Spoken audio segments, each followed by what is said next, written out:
Bro kabaddi தொடரோட 24ஆம் நாள் ஆட்டத்துல Bengal warriors அணியும் தபாங் டெல்லி அணியும் மோதினாங்க. இந்த போட்டியில 38க்கு 29 என்ற புள்ளி வித்தியாசத்துல தபாங் டெல்லி அணி வெற்றி பெற்றது.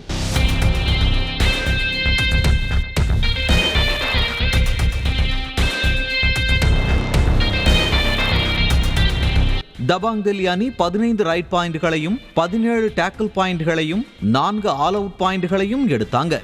பெங்கால் வாரியர்ஸ் அணி 19 ரைட் பாயிண்ட்களையும் 9 டேக்கிள் பாயிண்ட்களையும் எடுத்தாங்க.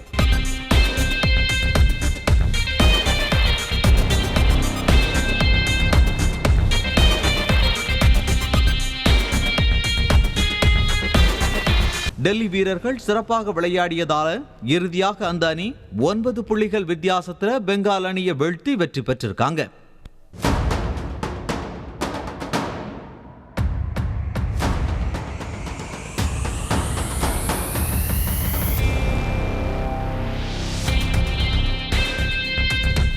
மற்றொரு போட்டியில தமிழ் தலைவாஸ் அணி ஹரியானா ஸ்டீலர்ஸ் அணியை எதிர்கொண்டது. இந்த போட்டியில 42க்கு 29 என்ற புள்ளி வித்தியாசத்தில் ஹரியானா அணி அபார வெற்றி பெற்றாங்க.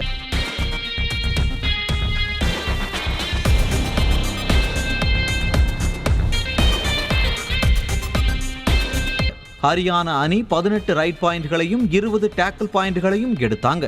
தமிழ் தலைவாஸ் அணி 12 ரைட் பாயிண்ட்களையும் 16 டேக்கிள் பாயிண்ட்களையும் எடுத்தாங்க. இந்த நிலையில ஹரியானா அணி 13 புள்ளிகள் வித்தியாசத்துல அபார வெற்றி பெற்றிருக்காங்க. தொடர் தோல்வி காரணமா தமிழ் தலைவாஸ் அணி புள்ளி பட்டியல்ல 11வது இடத்துல இருக்காங்க.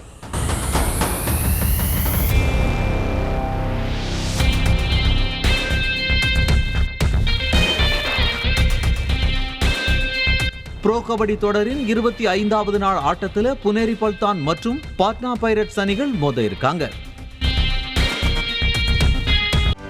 செய்திகளை உடனுக்குடனும் துல்லியமாகவும் தெரிந்து கொள்ள சப்ஸ்கிரைப் பண்ணுங்க.